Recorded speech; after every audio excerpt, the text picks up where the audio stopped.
Hey, hello, and welcome to the Feel Strong Fitness Podcast. My name is Justin McClintock, and today I want to talk remote client communication.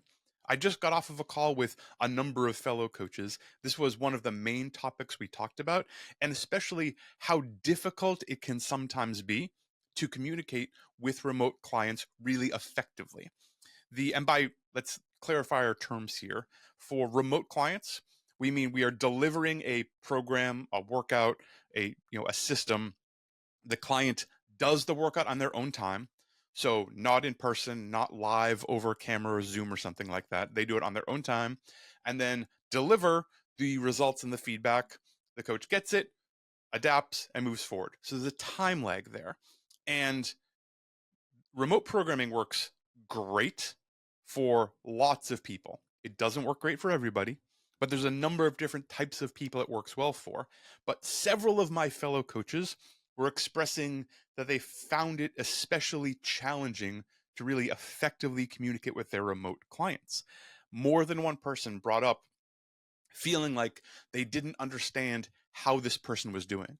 They didn't understand how this person was feeling about their program. One coach noticed definite progress in this client's workouts, and then a couple weeks later got the feedback from this client that they felt they weren't progressing, it wasn't going well, they weren't moving forward. Huge disconnect there, right? The coach sees progress, the client doesn't see progress, and this is the important part, neither of them knows that's true for the other one. This is incredibly important, and it's not easy to do. There's a number of reasons it's not easy to do.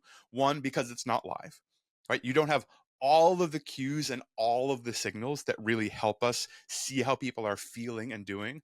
You don't have the body language. You're not watching them do the reps. You're not watching their composure. You're not watching how they carry themselves or hearing how hard they're breathing or kind of perceiving how focused they are. If they're very distracted and kind of wandering around, checking their phone, or are they head down, really kind of attacking this workout or program to the best of their ability. You also don't have tonality, right? You're not hearing, for the most part, you're not hearing them speak. You're not getting all those intonations. So what you are left with most of the time is whatever the client writes down when they do the workout. I always tell clients, I care more about how the thing felt than the metrics associated with it. By which I mean, yes, I want to know the reps and weight that you did. I do want to know that. It's important. How those felt will radically change the way we adapt and progress your program, right? 3x5 back squats at 200 pounds. If that's all I get, maybe that's the plan. Maybe that's where we thought we were going. Great. We're going to stick with plan A. I'm going to progress to whatever the next thing is next week. However, let's introduce three scenarios. Same result. Whatever I said, 3 sets by 5 back squats at 200 pounds.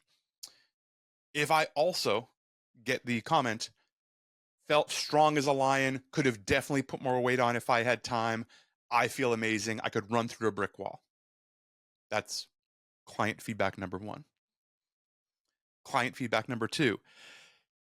This was really hard. I totally grinded out that last rep. I wasn't sure I was going to make it. I'm exhausted afterwards. My back and legs have been blown up for 2 days. This might have been too much. That's client feedback number two. Client feedback number three. This really hurt. My right knee was screaming on rep two. I felt like it wasn't over the threshold we talked about, so I kept going, but now I regret it. I was distracted by it the whole time. I don't feel good about this. People were looking at me. I made a face and a guy laughed at me. I feel awkward doing this, and it hurt me. Those three pieces of feedback radically change what we are going to do next with this client, right? And that may seem obvious. I hope it seems obvious that the client who said, I feel strong as a lion, I can walk through a brick wall, this is amazing. We're going to probably stick with that program, maybe even progress it harder and faster than we had planned. Client number two, who was like, this is really hard. I've been beat up for a couple of days, but it was okay. That person, that sounds like, depending on the client, depending on the goals, like we've probably hit the sweet spot or maybe gone a little too hard. We might repeat this. We might pull back the intensity a little bit next week. We're in the neighborhood of the right thing, but in danger of overreaching a little bit, in danger of kind of overtraining, breaching the client's capacity. Feedback number three, we absolutely breached this client's capacity in a number of different ways. Not only did we cross the pain threshold that we're not supposed to cross, but the the very action of doing this movement in this environment, in these circumstances, is an added stress. Now we have to ask ourselves, is it really worth it? Is the back squat really that magical? Is it really that magical that there's nothing else we could do here that might make the client feel more stable, more capable, more grounded, more confident? That client number three, we're probably pulling the back squat out of their program and doing something else entirely. So the same result on paper, but how it felt radically changes what we do in the future. I told you all of that because I wanted to tell you a story. I had a flashback to this while I was on that call I referenced with coaches just a little while ago. And I hadn't thought about it in a very long time. And it changed how I coach people. This was quite a while ago. I think it was probably 6 or 7 years ago. It may have been 9 or 10 years ago. It was that long ago. This was a remote client who I had worked with in person for a while, mostly in a group setting. And I'm going to deliberately obfuscate here to kind of, make it hard to find the client's identity. But it was a new first-time postpartum mom who is now at home, had a very limited schedule, but was cleared and felt good about working out and knew that they wanted to have some movement in their lives. They trusted me, called me up, said, I want to work out. I said, great, I do that. I write workouts for people. Talked about their equipment and their goals and their time and all of that. And away we go. And we were rocking and rolling. They did an amazing job of being really consistent. Like I think they had 3 or 4 workouts in a week, and they got all of them. Were they all amazing? Did they all feel tremendous? No, but they got all of them, and they were really diligent about videoing any movements that they weren't sure about. So I got to watch every single video. This client also came from they really liked the group fitness classes they had done previously and loved those kinds of conditioning pieces that came at the end. So they specifically asked for conditioning basically in every workout. And this is one of those things where I look at the client, I look at their wants and needs, and that conditioning, is it good for them? Yes. Is it necessary 4 times a week? No. Does it give them something to look forward to and something to be motivated in, that maybe they'll get through some of the vegetables, the broccoli I need to put at the beginning of these workouts to help a new postpartum mom get where they want to go? Absolutely. So I said, great, we'll do that conditioning. So that their workouts would typically look like a little bit of mobility, some pretty significant strength work, and finishing with like a 6 to 10 minute conditioning piece, usually some kind of multimodal fitness. And they would always video those too. Now, when I get a 10-minute workout on video, full disclosure, I don't watch the 10-minute workout in real time. If you video a 10 or 20-minute workout, I'm not going to watch it in real time. However, I do scrub through it. I grab it, I'll grab the slider, move, I'll stop at certain movements, especially at the beginning and the end to kind of see how movement changes. So I got to watch this client do all of these workouts. And we were going and going for certainly quite a few weeks. I think it was a couple of months. And I didn't get a ton of feedback, but it was I figured it was going okay. All the progressions were happening exactly the way I had laid them out. So we would, squat this for 6 reps, and the next week for 8, and the next week for 10, and the next week for 12 at these prescribed weights, and they would hit it. Boom, boom, boom, boom, boom, boom, boom. And I would give them feedback, whether good, bad, watch this, check this form, and see all the conditioning. Good work on that conditioning today. And then there came a day, and I feel like it was like 8 to 10 weeks of working together. And I was scrubbing through the client's conditioning workout, watching it, realized I got to the end, and there was a bunch more video. Like it had just kept recording. And this client didn't like edit the videos really. This is a while ago. I think editing the video might have been a little bit more of a pain in the butt.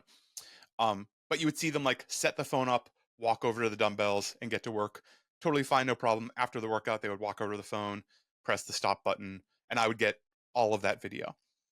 And I noticed that the video just kept going. And I didn't know if it was on purpose or what was going on. And dear listener, to this day, I still don't know if it was on purpose. And I will never know. I will never ask this client. And if you are listening to this and you think this is you, no, it's not. Move on. I don't want to know. It doesn't matter. But the video kept running. So I scrubbed through a little bit. It's like, is there something I'm supposed to be getting here? Is something happening? Because the client was speaking with their partner, a little bit animated. So I scrubbed and I stopped the video at a point and let it play. And I heard something approximately like this. I just don't know what's going on. I've been doing these workouts for weeks and weeks and weeks. I never get any feedback. I feel like I'm not getting any better. Nothing's changing. I'm not stronger. I don't know what I'm doing wrong or what the point of all of this is. Dear listener, that cut through my heart fast and hard, and it was really challenging to hear. And to this day, I don't know if I was intended to hear it. I think it was a mistake. But I had no idea. And this is, I want to be really clear, 100% my fault. I didn't do the work to make sure that I understood what was going on. And if I had done that, I would have reached out way earlier. Why didn't I reach out after, 3 weeks on the program and say, hey, so we're 3 weeks in. It looks to me like we're making pretty good progress, but I want to know how you feel. And let the client say, oh, I feel terrible. I don't feel like I'm doing a good job. I don't feel like, I used to be able to move these weights and now I'm moving these weights. It's really disheartening. I feel slow. I feel awkward. I feel uncoordinated. I feel like I'm in a body that isn't my own. I don't know what to do. I'm putting words in their mouth, obviously. This conversation didn't happen, but it should have happened. Because how am I writing a program? How am I writing a program 10 weeks in, and I have no idea how this client feels about how things are going? I do not know how they feel. I don't know what's going on. I'm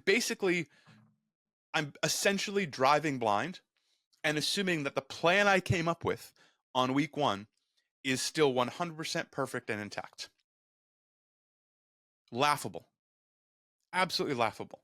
And by the way, there were weekly check-in forms and all of that stuff. But I have found this with many clients, especially very driven clients, especially very driven, very busy clients. After a few weeks, those weekly check-in forms kind of don't get filled out as much anymore. This isn't true with everybody, but it's true with a lot of people. But I hadn't reached out and asked for a video call or to meet for coffee or any of those things. I didn't even realize all of the things I didn't know. And when I overheard this client say that, it hurt so bad because I realized how the degree to which I had been failing that client. It didn't hurt my feelings like I was insulted. Like I wasn't called ugly. It was made glaringly obvious that I was doing a bad job. The only thing this job is about is serving clients and getting them from point A to point B and the ability to go way beyond point B and do this on their own for the rest of their life. Efficiently, effectively, empathetically, competently, professionally. None of that was happening, and I didn't even realize it. If this client hadn't let that video run and I hadn't scrubbed to that point in the video and listened to it for a minute, who knows? I might still not have known. So then what did I do? What happens in that situation? I took a big step back and reevaluated all of my coaching because I realized it was very unlikely that I was just doing a subpar job in communication with one client, this is probably the way I'm behaving. This is probably the way I'm acting, especially with people who are busy and stressed and feeling unsure and feeling vulnerable. Those are the people who are less likely to reach out and say, "Hey, coach, I'm not feeling so sure about this. Are you sure we're on the right path here?" Those people trusted you. They paid me a bunch of money. They assume it's working. And if they feel like it isn't working, now they start feeling like it's their fault. And it's not. So I took a big step back and reevaluated how I communicate with people and decided I needed to make basically rules and guidelines around how this happens, around when it happens, around what the expectations are on both sides. I carve out time Monday through Friday to look at every single workout that has been done that I haven't looked at thus far, watch every single video that's been submitted, read every single comment, and respond to essentially everything. It is a rare workout that doesn't get some kind of response from me. Because if I don't respond, the client has no indication that I've even seen it. I also put in very regular video check-ins and bigger feedback forms. I found that those weekly check-ins that are very popular in the fitness world, and if they work for you, good, cool, great, grand. I'm not telling you not to do it. It's a great idea for some people. It often didn't work for my client. But checking in kind of every 6 weeks with a big feedback form over, hey, how do you think we're doing? Maybe we're coming to the end of kind of a cycle. How do you think this has gone? Do you feel supported? Are you moving toward your goals? Have your goals changed? Hey, what other activities are you doing? What's your energy like? What's your sleep like? What else do you think I should know? What what about the past 5 weeks? What was your least favorite part about the past 5 weeks? What was your most favorite part about the past 5 weeks? If you could change anything about what we're doing, what would it be? And this changed everything. Um, Coupling that with making my expectations of client communication really crystal clear. And it's everything I said at the beginning of this podcast. I need to know how it feels. I need to know everything. And I say this or some version of this in every single consult I have. So if you get on a consult with me where we're deciding if we're a good fit to work together, you won't hear this spiel until I've basically already decided that you're a pretty good fit and I want to work with you as a client. And it's something like this. One of the agreements we're going to make is that you will come to me with any issue, no matter how small you perceive with your program, your progress, or anything we're doing.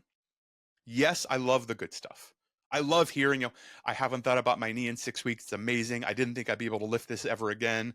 I'm running again. I thought running was out of my life forever. I was able to play with my kids, and I wasn't sure I'd be able to do that 4 weeks ago. Yes, I want to hear that stuff. I screenshot it, I save it, I put it in a photo album for a rainy day.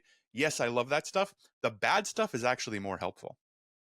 When you tell me, hey, this hurts. Hey, this is annoying. Hey, I feel stupid doing this, partly because I don't understand why we're doing it.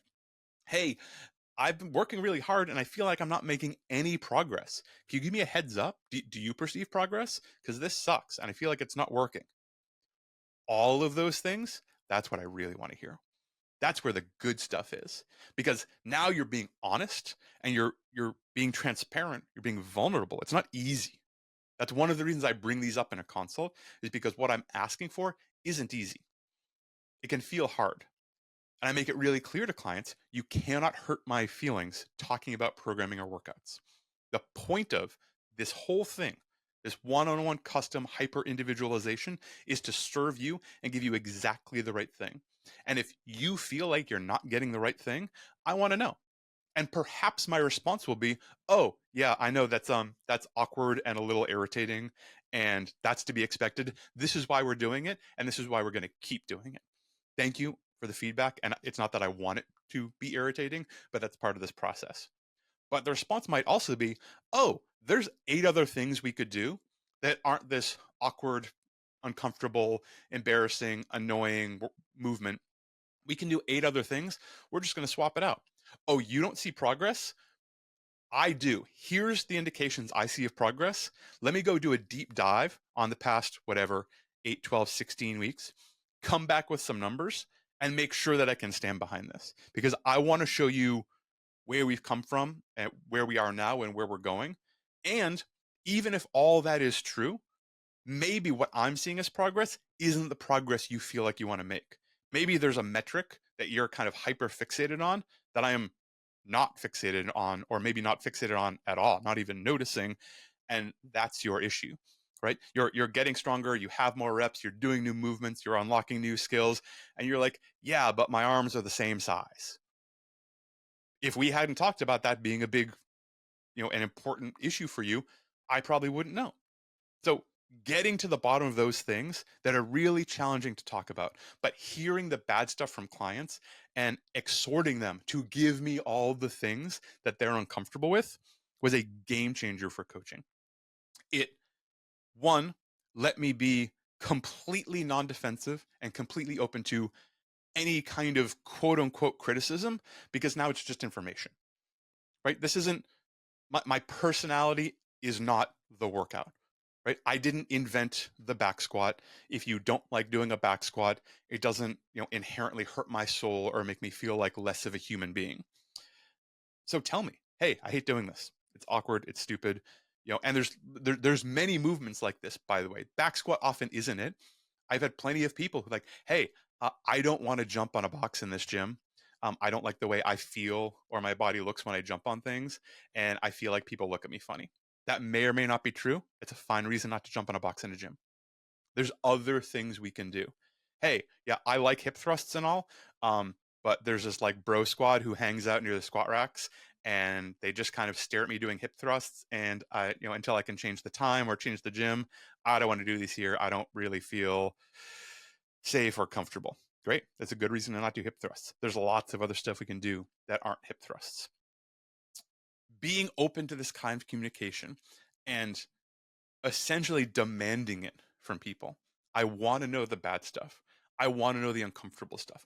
I want to know the things that thought that flits across your mind is like, why are we doing this again? I feel like we've been doing this forever and it's not getting me anywhere. I want to hear that. I want you to ask me that question. And I will either I will definitely have an answer. The answer might be, oh, I thought you liked those. Didn't you tell me you liked those like 6 weeks ago? I thought you said these were your favorite. Oh, you were being sarcastic. Oh, I didn't realize. That didn't translate over text. No problem.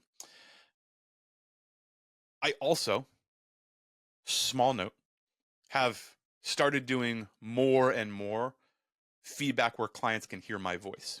I wish True Coach had the ability for me to just send voice notes. They don't. I would love to be able to just drop a voice note in, especially because the file size is smaller and all of that stuff. But it's pretty normal for me to like do a video analysis with voiceover and point things out to somebody. It doesn't happen with every workout. Certainly, it doesn't even necessarily happen every week.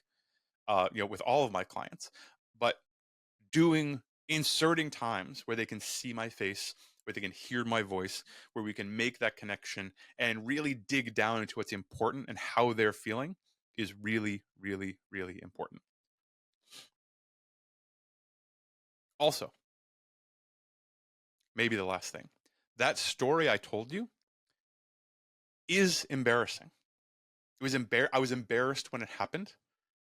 I don't think I've ever told anyone that story before now. I had kind of repressed it or forgotten about it until I was talking with this group of coaches about an hour and a half ago about communication. And it came roaring to the front of my consciousness. And part of the reason it did that is because while it was embarrassing and while it was humbling and while I felt terrible, I felt like I was a bad coach. That was bad. The things I were doing were bad. It made me a much better coach. It was a significant turning point, especially in my remote coaching process. And for that, I'm incredibly valuable.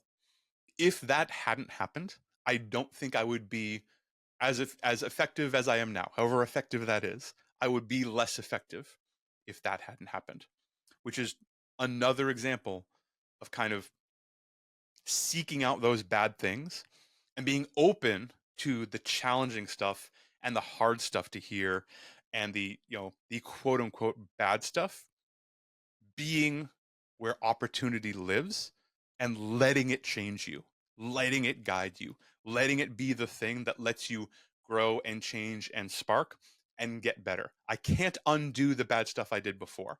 That client and I had a long talk about communication going forward and how they were feeling and all of that stuff. And we continued to work together. But everyone who came after them benefited from that moment. Communication is incredibly important in remote coaching. If you are a remote coach and you can't tell me how each client is feeling about their progress right now, that's a problem.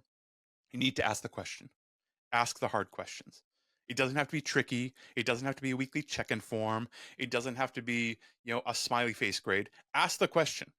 Hey, I am feeling this way about your program in progress, but honestly, I'm not sure how you feel.